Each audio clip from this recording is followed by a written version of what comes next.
And I'm outraged, I'm sickened, and I'm saddened by the way Shedeur continues to be treated in the National Football League.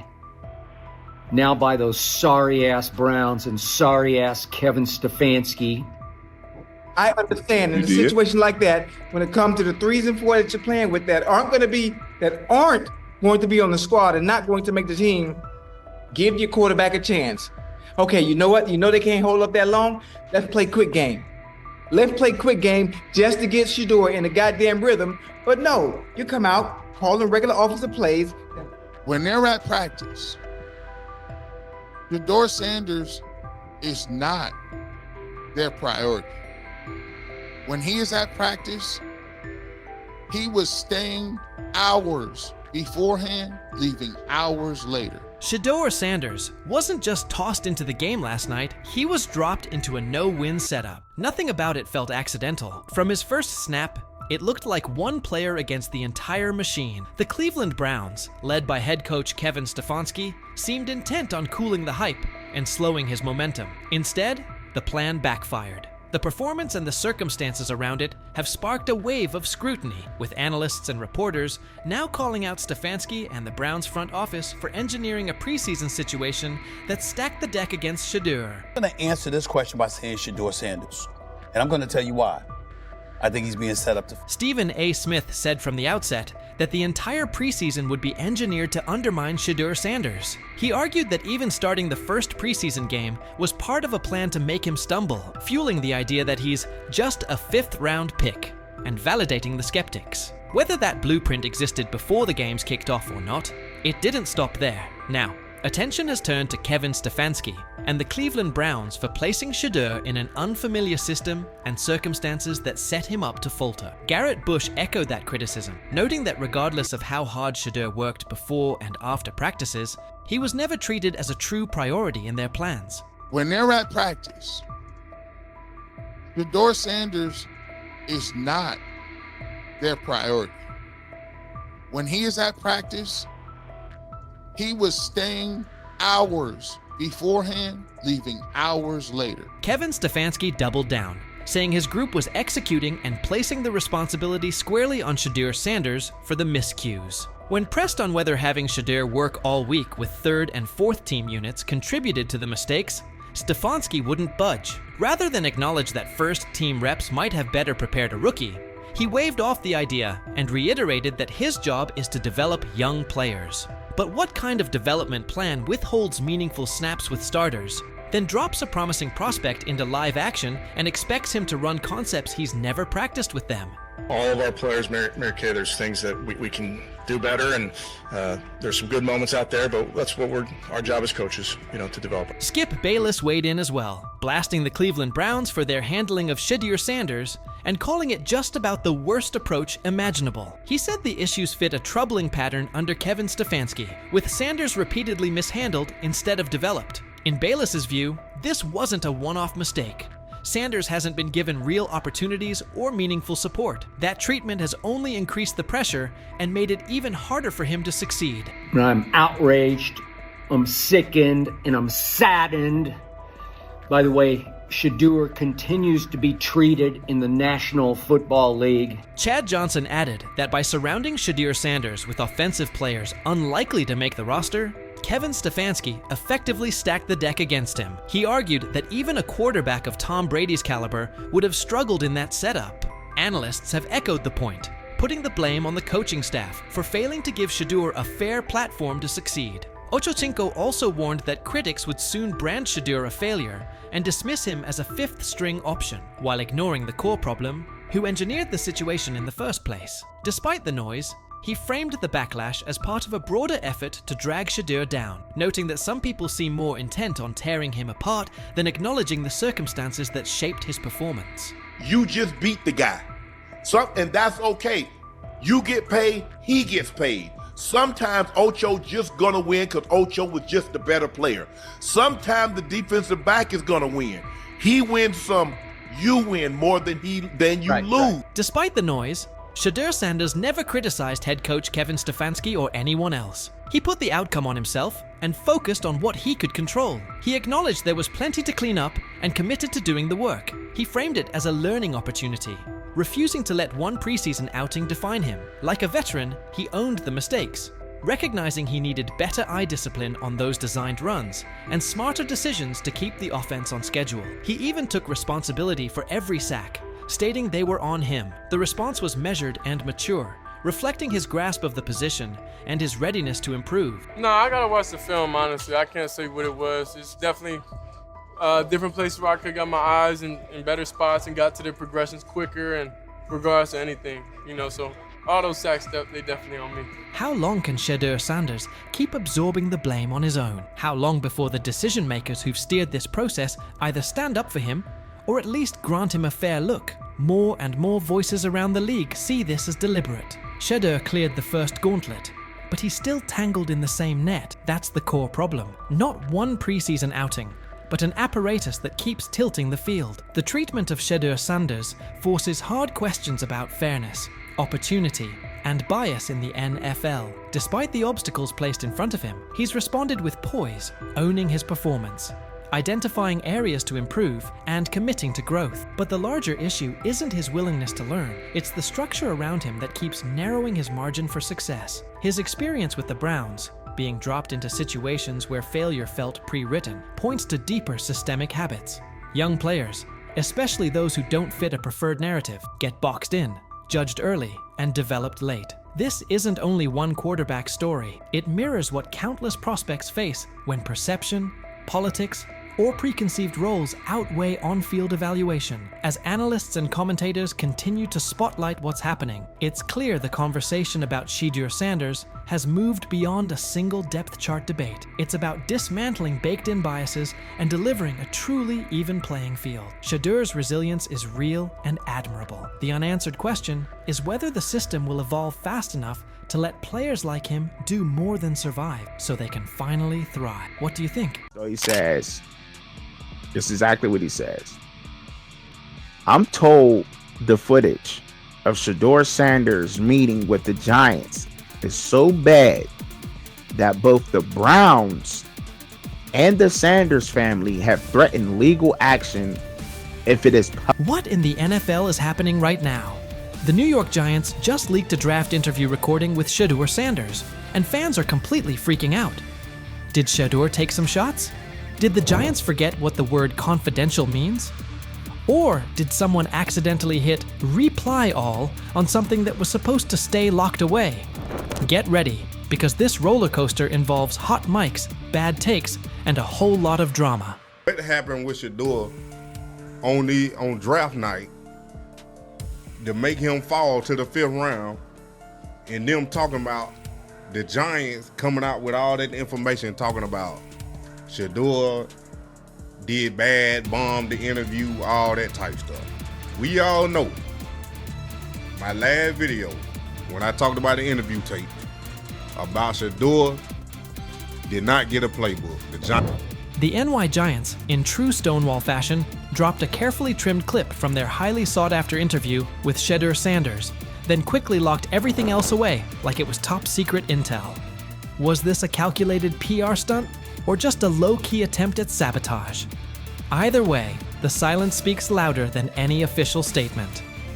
Fans aren't buying this half-baked version of transparency, and they're definitely not ready to just bench him and move on. Instead, they're demanding answers, calling out the organization for what feels like a planned smear job. One thing's for sure, the hate is loud, but Shedeur's supporters are even louder. There was another team that he sat down with. What do you mean it didn't go well after that? So he was pissed that they did that to him. They did that to him. He counter-confronted them. The same thing they do to every other quarterback prospect. They did that to him. They slide in a mistake to see if you catch it. Right. And so because you're the quarterback. But he didn't take it as a correction. He took it as like he got pissed off. Yeah, and it's like so here's another one. So another one was, he throws a bad interception, and it was a deep throw early in the game, and he comes back and they go in the meeting, they show the interception. Let's just call it like it is. The Giants have perfected the tease. They've basically turned "We've got more, but we're not sharing it" into a comedy act, and the joke's on them. It's like they're standing center stage, booing themselves. "Oh, you want more? Too bad. We're guarding it like Grandma's secret lasagna recipe." Congrats, Giants. You've officially become the talk of TikTok, X, and even Aunt Barbara's Facebook. Yep, the holy trinity of online outrage. This whole thing screams drama, screams petty, and definitely screams PR disaster in a fitted cap. Just release the full tape before fans start pulling up to headquarters with pitchforks. And popcorn. GM is getting fired. The GM, who is that nigga that Jaden Daniels. The GM is on film that the nigga's son, the nigga asked his son last draft, "Yo, who you think I should pick?" His son like, "Yo, you need to get the Jaden Daniels nigga, B." This is what his son, it's on tape. "You should go Jaden Daniels." He laughing at his son. And all right, cool, get Jaden Daniels. I don't even know how that tape got out. I wouldn't have let the shit get out personally. Meanwhile, Shedeur, the latest poster boy for maybe the Giants don't like talent unless it's dressed in blue and red confetti, is soaking it all in like it's just another day at practice. And here's the best part of the irony. The Giants tried to label him as all hype, no substance, a paper tiger. But instead, they accidentally turned him into the hottest name being mentioned by every sports analyst out there. They tried to bury the story, but somehow ended up stamping it in bold. It's the classic case of ignoring a trending conversation for so long that sure, people get annoyed, but at the same time, they keep your name alive better than your own PR team ever could. It's funny. New York Giants, where these tapes at? You hear me? Because if Shedeur Sanders was so unprofessional, y'all would have leaked the tapes for the whole world could see, right? Because understand, it's a lot of he say, she say. But one thing I do know, as a young black man growing up in this world, being straightforward and not sugarcoat anything. Oh, this narrative is pure gold. Giants PR completely skipped subtlety and went straight to the "we don't like his dad" playbook. A move so awkward, it's like trying to dunk and ending up in a kiddie pool. You can almost picture them brainstorming it. Yeah, we're just not fans of QB families that aren't ours. Because nothing screams professionalism quite like having zero self-awareness. And the fan reactions? Absolutely priceless. That one little clip was all it took to set the internet on fire. Keyboards everywhere started lighting up. People are asking, why hide the good stuff? What are you trying to cover up? If there's really nothing to hide, why not just drop the full thing? And spoiler alert, they weren't whispering. Social media exploded faster than a New York City grill on Memorial Day weekend. Them out. Another moment. What they do during the film and the combine and the meetings is teams will install mistakes intentionally planted in the install, and they want you to catch them. Shedeur didn't, and when a coach called him out, once again, it didn't sit well. It's like, bro, there's not many teams needing quarterbacks, especially since Pittsburgh appears to have a deal with Aaron Rodgers and Tennessee's getting Cam Ward. So you're down to the Giants, who are not in. And that brings us to the next tasty slice of irony. By refusing to release the full interview, the New York Giants probably thought they were hurting Shedeur Sanders' image. But instead, they ended up throwing gasoline on the hype train. Rather than shutting things down, they made him look like the kid who grabbed the last cookie and somehow got blamed for taking the whole jar. Only difference? This kid's got cameras on him 24/7, and he's handling the heat like a seasoned pro. Now, every move he makes is being broken down, every throw studied like it's a presidential debate. Fans are calling it what it is. They've lied on Shedeur. Some say the Giants just don't like his dad. And honestly, that might be true. Maybe this whole thing was just a cheap shot at Deion Sanders by extension. But here's the plot twist. The harder they try to drag him down, the more interesting his story gets. The Giants accidentally turned Shedeur into a walking headline, a controversy in cleats. They tried planting doubt, But all they really did was create buzz. He's no longer just a top draft pick. He's now a symbol of resilience, a narrative goldmine, and living proof that real talent doesn't fold under pressure. It levels up. And at this point, even if the Giants wanted to, there's no turning off the spotlight. Okay, so probably the most fun yet the most difficult thing I cover and we cover all year long is not games. It's the NFL draft. Because I've said this many times, you get lied to for a month to 2 months up to it. And so often during the draft, and every few drafts, there's a guy that really falls, precipitously falls. This year it was Shedeur Sanders, it's been Aaron Rodgers, it's been Dan Marino. Every few years somebody falls a lot. And so, but those stories don't come out until like the fall and after. Let's not overlook the fact that the hate is so strong, you could bottle it up and sell it as radioactive cologne. You can practically watch it leaking out of Giants HQ like toxic sludge straight out of a bad superhero origin story. But here's the twist. Maybe that's their superpower. Maybe the New York Giants really believe they're cooking up some secret formula, a cocktail of manipulation and media spin. But here's the thing. Every bit of shade they throw at Shedeur Sanders only makes his story bigger. Every time they try to box him in as some overhyped diva or question his character, they accidentally hand him another viral moment. And now, he's the underdog hero rising through the smoke. Let's be real. This isn't just about football anymore. This is about narratives, control, and how the establishment absolutely loses it when they're no longer holding the pen. And the real kicker? They still won't release the full interview.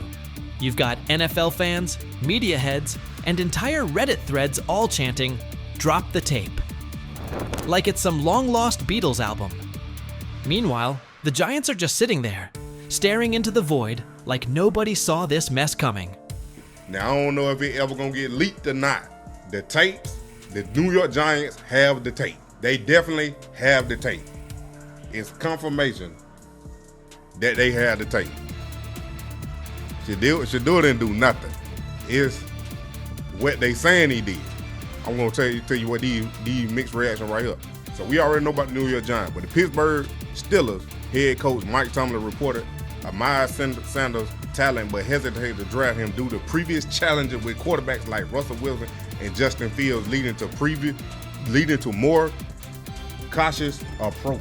Las Vegas Raiders. Sanders met with Raiders at the NFL scouting combine and expressed enthusiasm about potentially joining the team. His familiarity with the West Coast offense and quick release was noted positive, though concerns about his ceiling. But if you're the National Football League, okay, clearly it's not about talent anymore. It's about something else. And I'm going to tell you, I spent a large amount of the last 24 hours thinking about nothing more than I was thinking about collusion. The $50 million robbery of Shedeur Sanders. Because that's what I just witnessed. Everywhere we've seen, everything we've seen, everybody that has seen him play said he is the one or two in this draft. I love Cleveland picking this kid. The NFL draft is usually a time of celebration, a moment when dreams come true and talent gets recognized. But in the spring of 2025, that dream took a sharp turn for Shedeur Sanders. Instead of a milestone, it became a nightmare. One that might lead to one of the biggest lawsuits the NFL has faced in years. Shedeur, the Colorado Buffaloes quarterback and son of Hall of Famer Deion Sanders, was once expected to be a top 10 draft pick. But instead, he slid all the way down to the 5th round, pick number 144, by the Cleveland Browns. Now, quiet speculation has grown into loud conversations. Reports say the Sanders family is getting ready to take legal action against the NFL and several team owners, accusing them of collusion, defamation, and causing long-term financial harm. And the more you look into it, the more complicated it seems. From the outside, Shedeur's sudden drop in the draft doesn't add up. What we're looking at is a convergence of a lot of history falling into one weekend. There's a history of the NFL and their ideas about protecting the shield and what they feel like. There's histories of the Sanders, history of the quarterback, which makes this really complicated and pretty much impossible to find one specific answer about why Sanders fell. He was probably already a fringe first-round pick, so some of the mock drafts were wrong. There's probably some owners out there who wanted to humble him and Sanders, and then there's just the talent that was there.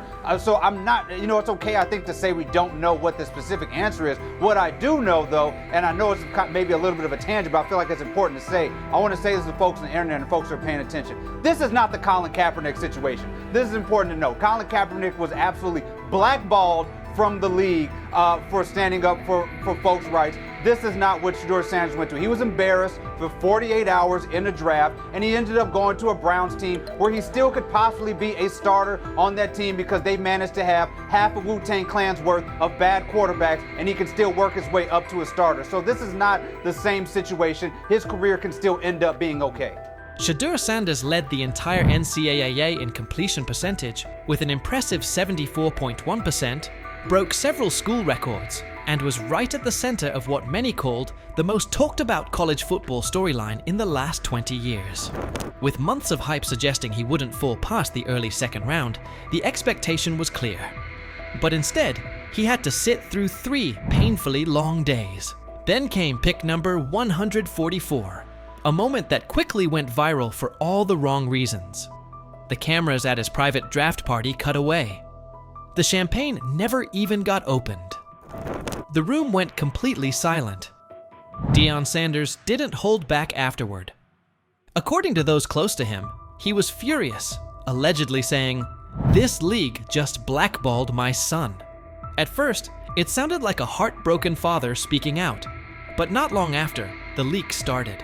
Because how in the hell does 32 teams in the National Football League pass on a quarterback that was universally recognized one of the top 3 quarterbacks in the country entering this draft, and 32 teams passed on him? Not once, not twice, not 3 times, but 4 different times they passed on him. How the hell does that happen? 4 rounds. It doesn't happen to a quarterback. We've never seen anything like this before.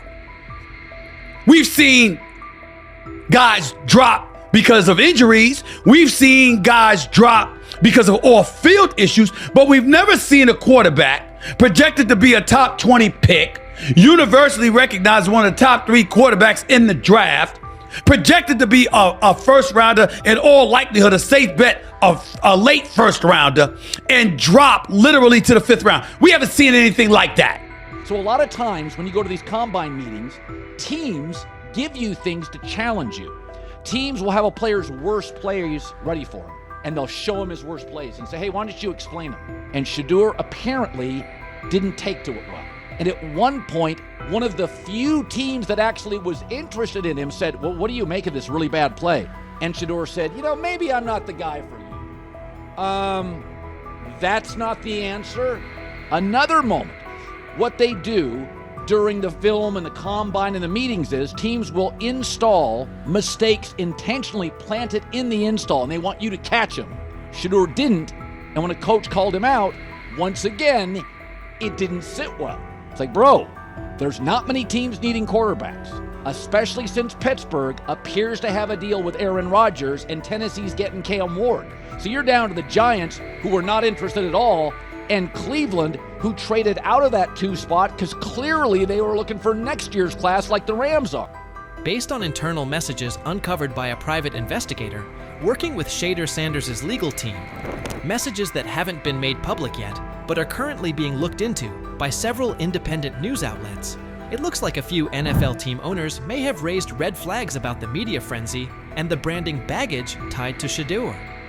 Even more concerning, there are reported claims that some team ownership groups were having behind-the-scenes talks, quietly advising each other to steer clear of drafting Shedeur unless they absolutely had no choice. People close to the Sanders camp say these private conversations even mentioned things Deion said back during Super Bowl week. Those blunt interviews where Coach Prime made it clear they would call the shots and wouldn't play for certain teams. Basically, they were following the same playbook Eli Manning used. Will you step in Eli Manning like, Deion Sanders like, to the point where like you told him, hey man, I ain't taking that psych test with the Giants. I followed you after that. I said I wasn't taking it either. Will you step in and do some of that if it's the wrong organization and say he ain't going there? Yeah, but I'm not going to do it publicly. I'll do it privately. This time around, though, the league supposedly answered with a wall of silence and behind-the-scenes sabotage. According to insiders, the upcoming lawsuit is expected to claim that the NFL worked together to hurt Shedeur's draft stock, not because of his skills, but because of how things looked in the media, internal politics, and bruised egos. If they played the cards and picked him up in the 5th round, but I surely would like to know how they knew he would still be there in the 5th round. I've been on that stage for years and years and years. I've never seen them position the cameras and give forewarning about who's about to be drafted. I wonder if Cleveland got a call from somebody in the NFL saying, we got to draft this kid. You just robbed this young man of $50 million.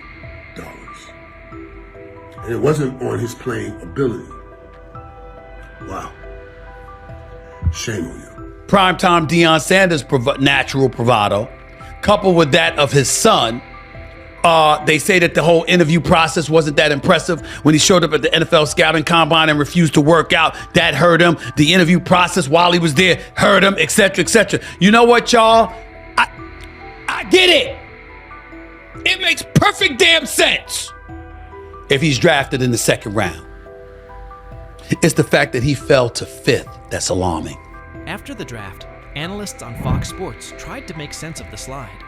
Some said Shedeur wasn't a once-in-a-generation type of player. Others questioned his intangibles or pointed to the so-called baggage he brought with him. But instead of cooling things down, those comments only added fuel to the fire for Sanders' legal team.